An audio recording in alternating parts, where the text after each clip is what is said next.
Hello, guys. Because this topic has come up a couple of times now. I want to talk about veganism and spirituality and how it intersects, how it connects. Now, let's start with the elephant in the room. Muji, who is a non duality teacher, is also an omnivore. He eats meat. And he comes originally from Jamaica. He says it's part of the culture there, and that's why he never got rid of it, basically. And so he eats, I don't know, meat, sausages, all of that stuff. And this is a very, very controversial topic. Naturally, I'll also make a post about it on Instagram. And I think I think there's a couple of things that we have to look at. The first of all is you are consciousness. You're not the body. Okay, so this is the first understanding of true spirituality. Because as long as you think you're the body, you will judge everything based on that you're the body. Literally everything. Um, but then, of course, the body can have different constellations, different what I call parameters. For example, and this is somebody who becomes a guru who has a very high open energy system that is expanding and very sensitive and starts to understand things on a profound level, then that energy system can open itself and have profound understandings, and those understandings then can be maybe taught to others. That's why I also teach, for example, bija mantras, because they help you open up the whole energy system. So that's like, so I want to start with the basics first so we can work up to that. Now, most vegans will not be able to listen to even what I'm saying, so but let's start at the very base. The very base is that you're born as something into this world, apparently, when in reality you're consciousness and you're just experiencing life. Now, the biggest spiritual teachers like Ramana Maharshi very clearly say this is all a dream. That's why it's called Maya. It's all a dream. It's illusory. It's not even real. And you give things meaning depending on how much you give them room and energy. That also depends on your parameters, on your soul, on your karma, on your family, on conditioning, on society, on how open your chakras are, how you feel connected to various things in life. Somebody might be super connected who wants to become a doctor. One of my ex-girlfriends, she wanted to become a doctor when she was 4 years old, and she was super happy when she became it, and it became her passion, her everything. So, and those are anchored in the soul plan, these kind of like movements, and how you supposedly go through life, the things you're supposed to experience. Now, if we go super deep in spirituality and we talk about karma and vasanas, things that keep repeating, then it's very clear that we're supposed, from my perspective, that we are hitting barriers because we're supposed to learn self-love first. We're supposed to learn our true self, who we truly are. And we hit these barriers, which can be pain, disease, all kind of things. So we look back into who's actually experiencing all of that which is being experienced. Now, that all supposes that you know, or that you have an idea of what true spirituality is, or that we even know what this life means that we're experiencing. And the problem is we don't know it. You have to ask yourself. I remember when I sat down in a cafe in Germany, I sat down with a date, but there was an older guy sitting at the same table because the whole cafe was full. And I just asked him how was the cake, and he started in a loop talking about World War II and how he had to shoot someone, and this he was caught in that loop, and he was caught in it maybe like for 60, 70 years, and so you really ask yourself, why do these wars exist? Why do people end up in these situations? Why is this such a heavy karma? All of that stuff, and imagine, the atrocities and things that happen in wars, and the same happens obviously in in in how do you say it, where you kill the animals. Basically, it happens, it's exactly the same thing, it's the same atrocities. And the question is, why does it happen? You could ask yourself spiritually that, and you can ask yourself also very socially that, like, why is society structured that way? And obviously society, modern society has a lot to do with abstraction that continues to be more and more abstract. For example, if you trade on the stock market, you've replaced actually trading with the paper hand to hand, and it just became more and more abstracted. Your bank account is largely abstracted. It's not really direct to direct. It becomes kind of like that thing that you're not even really connected to. It's just some very far away in some things. And the same goes for the food. And the problem is moral wise, the food is the biggest problem, because you are abstracting basically a killing machine, rather than just a commerce machine. And I always said that the whole of society is an such a um, avalanche of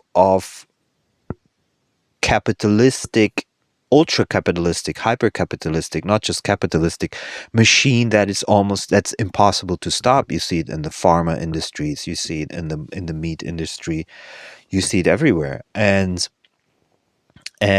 but of course with the animals it's the worst, because there it's really cruel, just like war is cruel. And the question is, how do you stop something like that? And um or is it even stoppable, or does it even make sense to stop it? So there's spirituality in a way. If you are truly spiritual awakened and you realize that everything is a dream, you're like enlightened. What I call it is basically the nervous system and everything has integrated that everything, you literally sense everything is a dream. You're just like the unattached observer of everything. Then it literally doesn't matter what happens. It can be the worst place in the world, but you will be in bliss. Um, and but on a soul level, you see, not everyone is given that. Very few people are actually will have the enlightenment. And so the souls are mostly connected with some mm, thing that they're supposed to do in this lifetime. So it might be animal activism, the other might be to be cruel, the other might be to experience some other thing. And I think you cannot come onto anything into this life with a dogmatic idea. That's why religions are also false, because you really don't know. If we are speaking philosophically, you really don't know what this is. So saying, for example, you must be against the dark part of life, because that's not spiritual. I'm not talking just about animals. I'm not talking about anything that's seen as dark, supposedly dark. So then you're in duality, and there's absolutely no clarity of whether that is the truth. So basically, if you have a very open heart chakra towards animals, and you've been given that kind of, then it makes perfect sense that you are 100% activist for animals, if that's your kind of like your passion, your soul plan. And you have to do that. There's no other way. You have to do that, because that's like I said, my ex needed to become a surgeon, and she has to do that. It doesn't mean that she necessarily also will become this and this and this in life, like vegan, etc. But she has to do that, and everybody has this very unique plan. And I have a saying: everything in life is happening right now in this instant. Everything is happening because it wants to happen. If it didn't want it to happen, it wouldn't happen. And I believe this is actually the most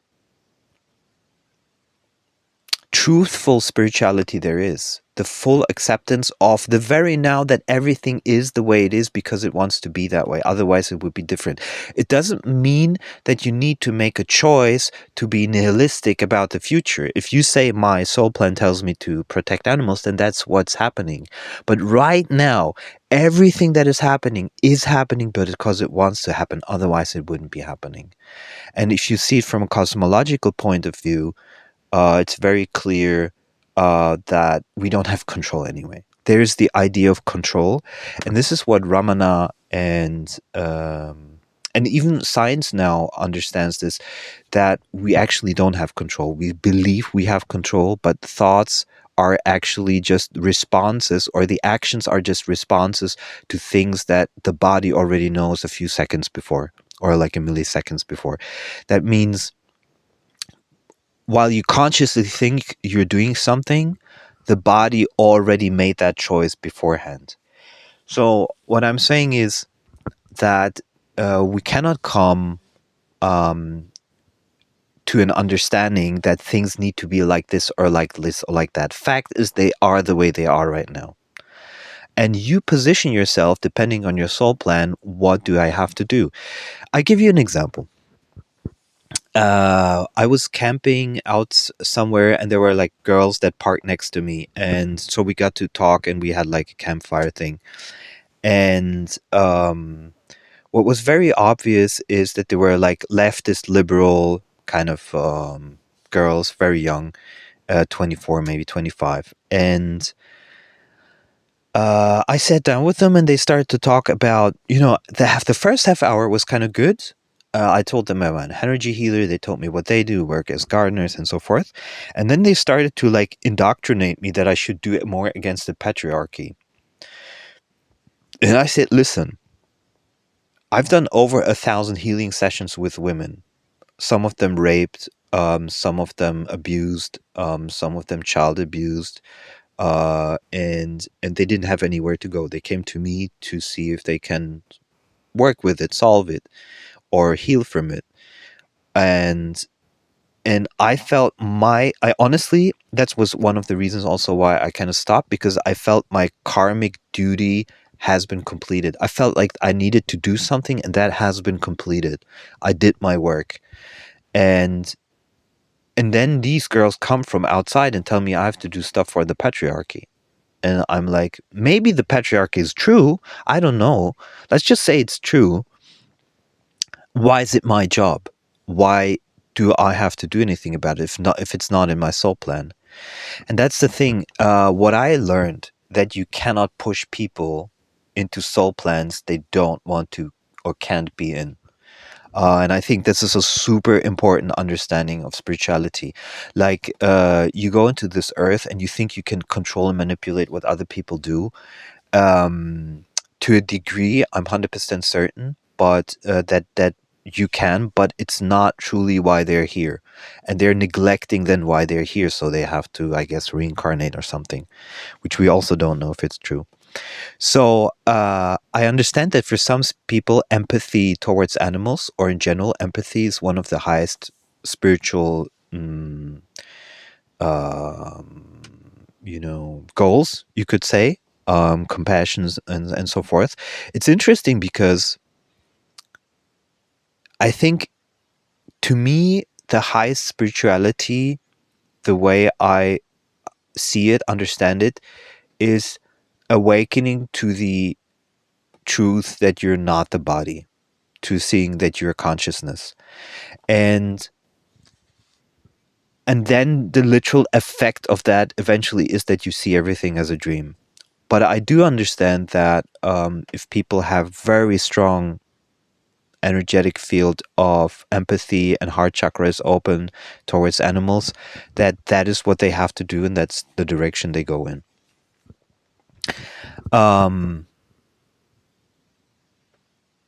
Now, I think we can all agree, to anyone who's intelligent, observing, and is not completely doesn't have their hand buried in the sand, that this kind of killing machine in these mass producing killing machines that is absolutely sickening, just as war is sickening. I personally am a misanthrope, even though I have spiritual awakening. I don't believe in people. I've had enough experiences that people are shit. That I have a few friends that I mostly trust in. Everything else is, to me, is bullshit. Um, I do feel that we really don't know what life is about. We think we do. We have no fucking idea. And I also believe that life in itself is 100% cruel. And just look at mate selection. As a guy, I'm like, hey, I want to be with this person, whether it's just for fun or whether it's for a relationship. And the other person says, no, thanks. That's not what I need right now. That's hardcore mate selection in biology. You can twist it any way you want, but that's how it is if you look at it from the top down, and it happens all the time in all species and all of society. So you uh and then look at animals where the female then after, with the spiders, for example, where then the female eats the male spider afterwards. So inherently life is extremely cruel, and or it seems to be cruel. Let's just say it this way, because once you're in non-duality, you might not see it that way. And if everything is one and one goes into the other, now that it's absolutely disgusting with what humanity is doing is true, but that's on all levels. Think of all the organ harvesting that's happening in Africa, with Asians going into Africa for work and then they're being organ harvested. There's a lot of cruelty, a lot of nastiness. And I made once a funny, and it's not a funny, it's a statistic that actually a lot of people that you meet can be psychopath or super crazy. And I'm like 100% pacifist. I'm very like, and what I found out here, for example, in Portugal, where I'm at, that I met a lot of really fucking crazy people. And so what I'm trying to say is that in society, people are really fucked up. Think only about pedophiles. How fucked up is that? And what I'm saying is, you cannot, you you're trying to project your own goodness onto others and hope for them to change their ways. It's extremely unlikely. It's hardcore. And you know what I know from healing sessions? Imagine like a woman gets raped, okay, and then she has that energy field in her body, the fear, everything, the trauma. The guy just doesn't fucking care. And the woman, for one short moment, and the woman is marked and traumatized for her whole life. And I know as an energy healer how much energy I have to put into it, and how much space I have to give for healing to happen. And that's just one person. While out there's hundreds of thousands of rapes in single countries happening every year. So, and I'm very good in what I do. I'm extremely good in what I do. And I know that most people don't have that competence. So if you would need like a million dungeons for healing to truly happen. Now, I talk a lot about toxic metaframing. Toxic metaframing is the understanding of realizing of seeing how others are narcissists and how you can find out about them very quickly. And the core belief of the narcissist is, I'm better than someone else. I'm My life is more important, my body is more important, my thoughts are more important, etc. It's like that core belief system. That's why they can put others down. They put others down because they believe they're, in truth, they're better than others. And I mean that really the harsh kind of way. So for example, if a father says to the son, you will never amount to anything, those kind of generalizations that put the other person down is the toxic metaframe. Is there for the narcissist basically to always feel superior. So why am I saying this? Because at the core is also the psychopathic idea that my body, my beingness is more important than others. And that is what I understand a little bit in with vegan activism, is that the people who consume meat are like, my body is more important than the animal's body. That's why I can kill. It's the same thing, psychopathic thing, like when a person kills another person because they believe they have the right to take the other person's life. And it is actually a form of narcissism, no question about it. It's, my life is more important than someone else's life. Now, um, there is a certain,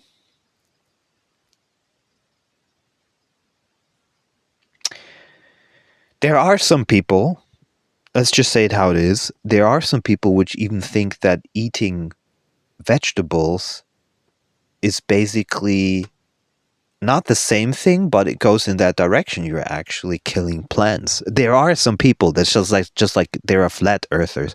So there are some people who go to that extreme. And I mean, I guess if you could really choose, you would probably be you, and you're super conscious, you would probably be breatharian, where you don't eat at all. Um, I think for me personally, that's my soul plan, is, or that's what I feel is, if I can avoid killing any kind of animal, even if it's spiders, then I'll do that. But I noticed in myself that out of fear, I actually killed like 14 spiders in my van with acid. And I'm like, whoa, am I a fucking like Nazi? What the fuck is wrong with me? You know, I was like, you're spraying acid on a living organism. And because of fear that it might be a dangerous spider. That's out of self-protection, because of course she got her babies there, and then these babies become like hundreds, and I see them literally, I saw them everywhere in the van, so I had to do like a major cleanup. But I recognized in me the cruelty of what I was doing, and how's that different to someone who's in the, doing that on industrial scale. And to me, there isn't any difference really. And I think that's why we have to look at ourselves first. And I said to myself, after I identified the spiders, I was like, I knew they weren't dangerous, or not really dangerous. So I was like, okay, next time I would deal with it differently. But it's strange, like if you open up the drawer and it's like full of spiders, they're crawling everywhere. And I was like surprised because they did it like within a week. I was like, okay, I need to do something. And I think, there's some very cruel people. For example, my father, when he saw a bug running on the ground, instead of taking it out of the room, he just squished it with his feet. And that's maybe 10 years ago, 15 years ago. And I found that, I remember it to this day because I found it extremely cruel.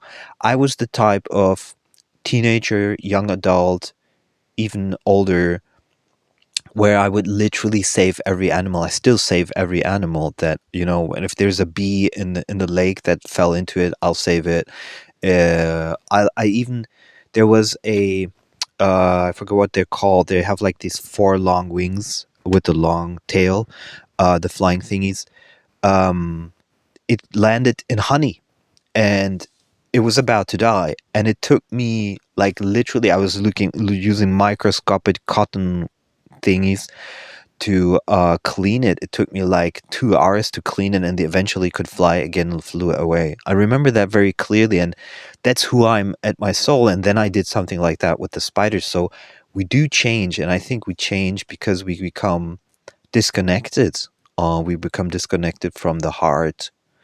We become disconnected from seeing that everything is on equal footing. Every organism is on equal footing. It doesn't matter if it's a tiny animal or if it's a large animal. And I personally don't make a difference if it's a tiny animal or large animal. I literally don't.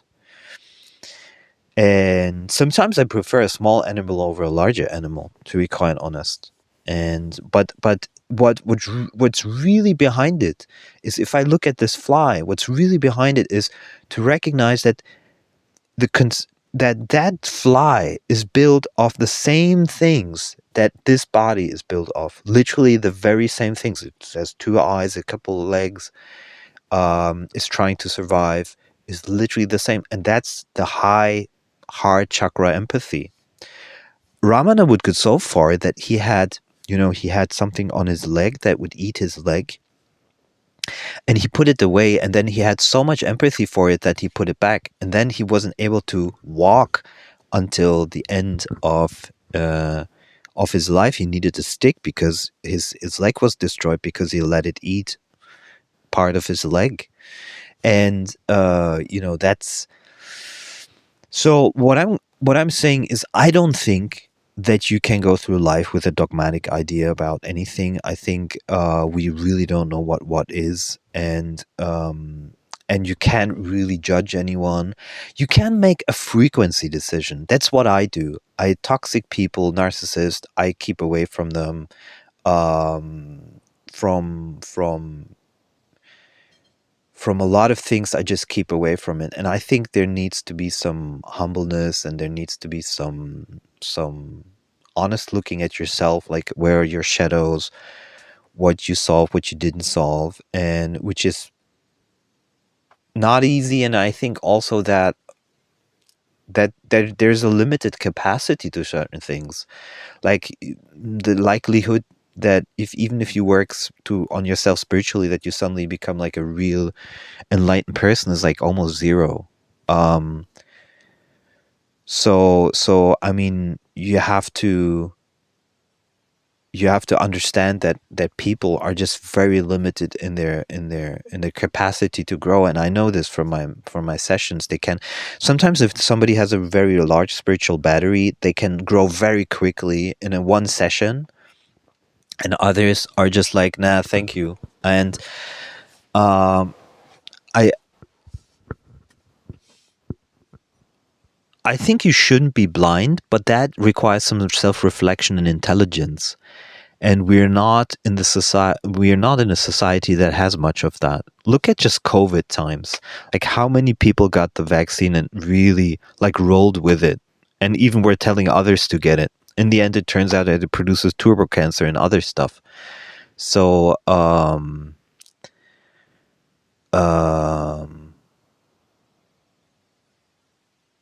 yeah.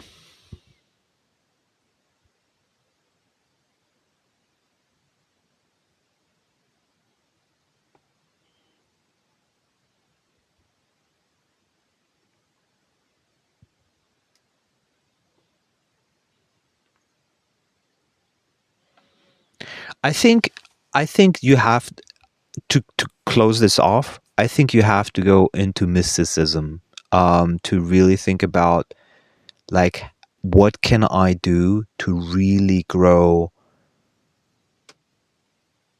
in my energy field and let all the changes come from that, be it Kundalini yoga or whatever, that the Bija mantras, that you really see how far can I take this body. And I think this is the same position Sadhguru would take, or even Osho would take.